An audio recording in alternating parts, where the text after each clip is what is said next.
Hey guys, Level Cap here, and welcome to Devlog number 38 for a spaceship game called C-Beams that I am making with my buddy Rich and a small community team in Unreal Engine 5. It has been a wild ride since the last Devlog. It's been a little while too, because we dropped our trailer, our reveal trailer for the game, our 1-year anniversary trailer for starting development on the game.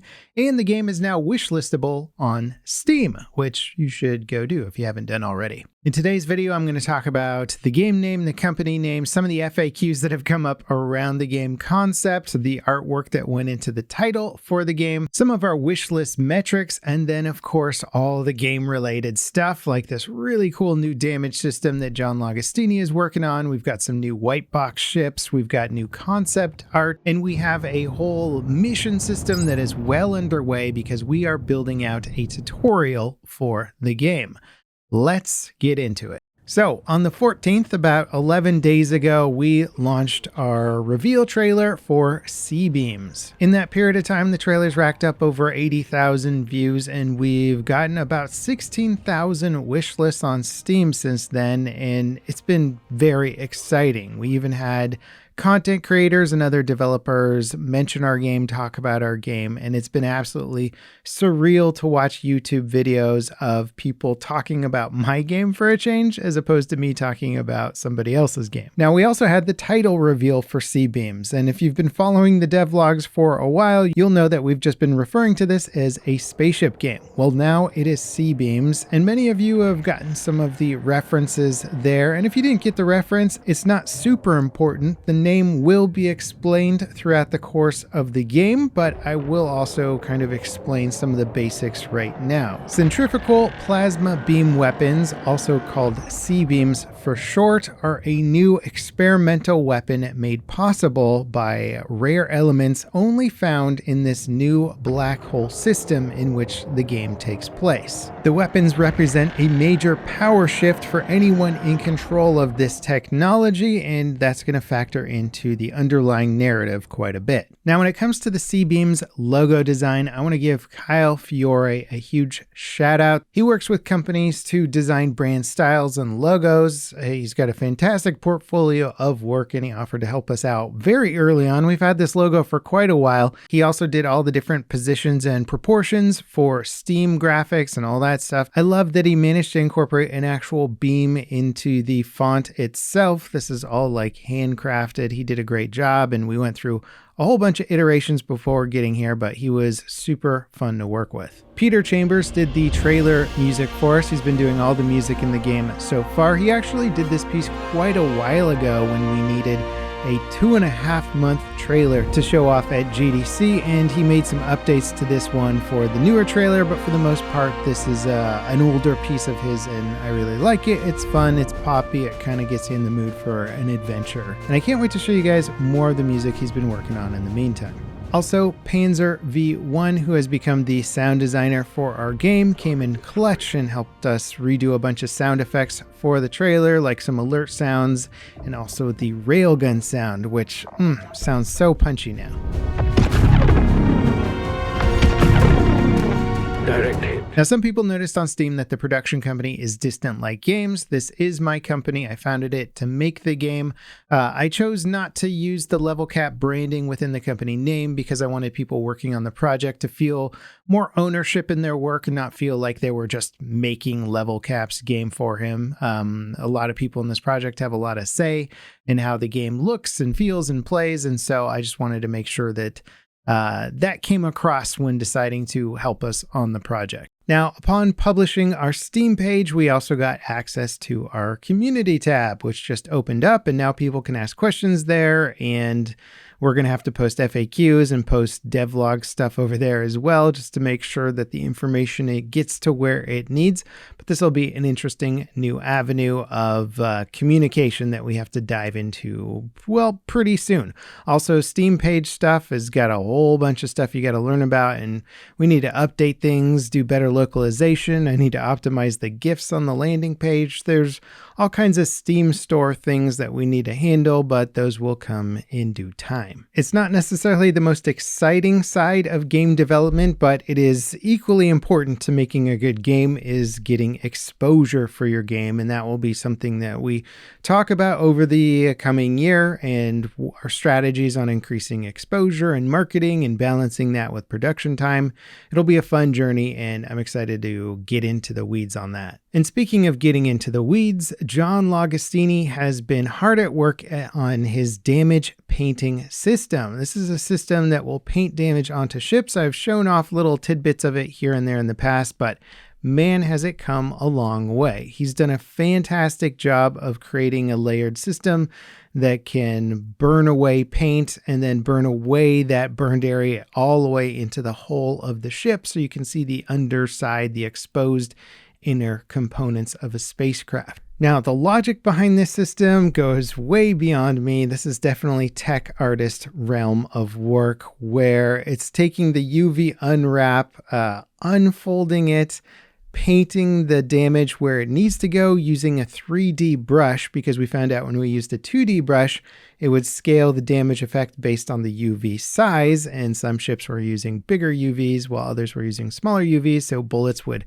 grow and shrink in size. So we had to transition to a 3D brush, which involved, I don't know, a lot of complicated unwrapping stuff that, I'll be honest, I don't fully understand, but it is really cool. Now, we spent a good portion of this month preparing for the next year of development, which means tons of document writing on my part and Rich's part. Just getting things out there, planning, doing timelines, all that fun stuff. I needed to take a break and get a spaceship into the game. This is Islands Destroyer concept, modeled out by Milkman. I threw it in the game, got some engines on it, flew it around. It's cool. It's not as big as a battleship, but it's sort of meant to be a smaller, faster craft for kind of more agile strikes and pilots who like more mobility versus just brute force power. This is a good ship to show off our robust movement system, which can engage side engines as needed. So it'll have a lot of side strafing power, which is going to be super useful for dodging fire, dodging asteroids, basically staying highly mobile during combat and getting the upper hand on your opponent. We've also been getting some of Kruger's spaceship concept art ready to get into the game. We have a few models that are nearly done.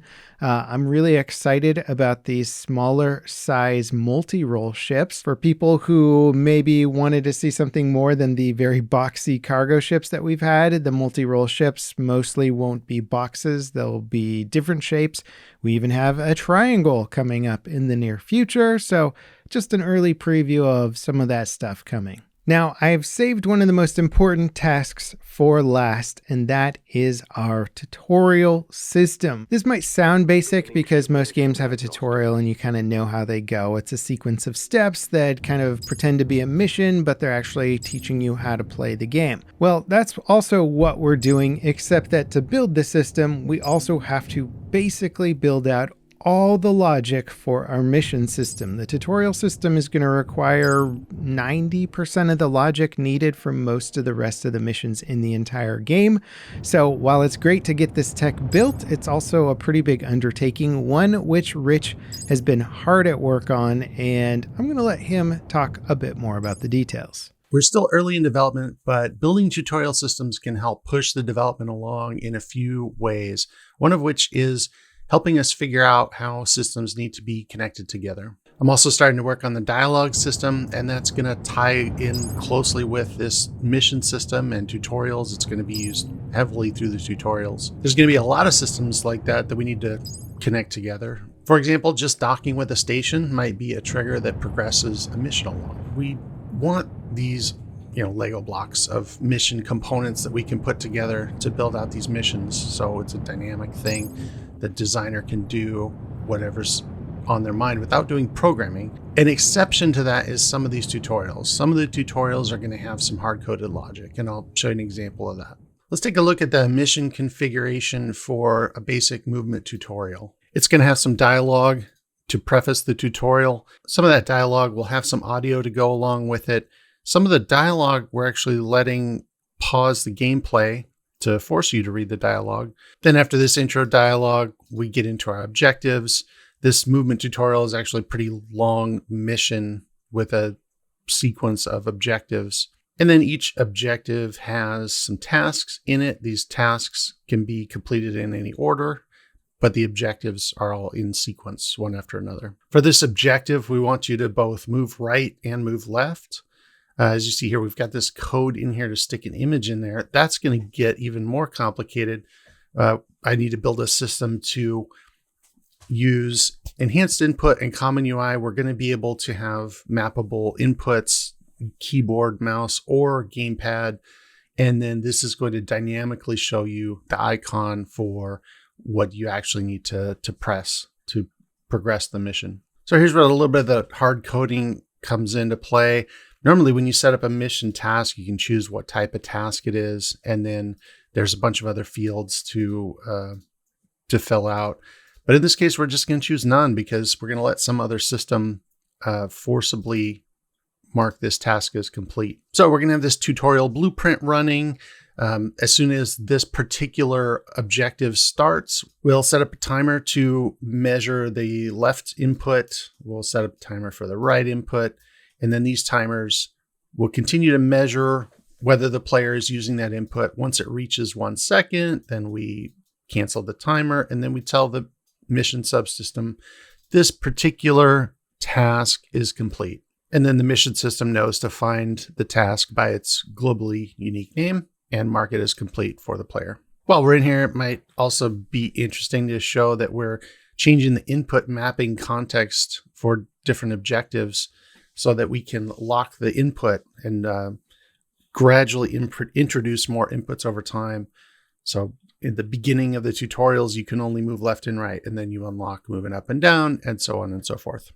So it's been a busy and exciting month for us so far. I couldn't be happier with the progress that we're making. I'm very excited about getting the tutorial portion of the game built out and into people's hands and testing it and getting feedback. Speaking of which, one of the best ways to give feedback is to check out our Discord, which is linked in the video description. We have conversations going on there all the time with people who are interested in the game and have questions about it and suggestions for it. And once again, I will plug the Steam page and the wish list for the rest of the game. If you want to know more about the game and check out previous devlogs and stuff like that, you can check out the playlist right up here. As always, thank you guys so much for watching.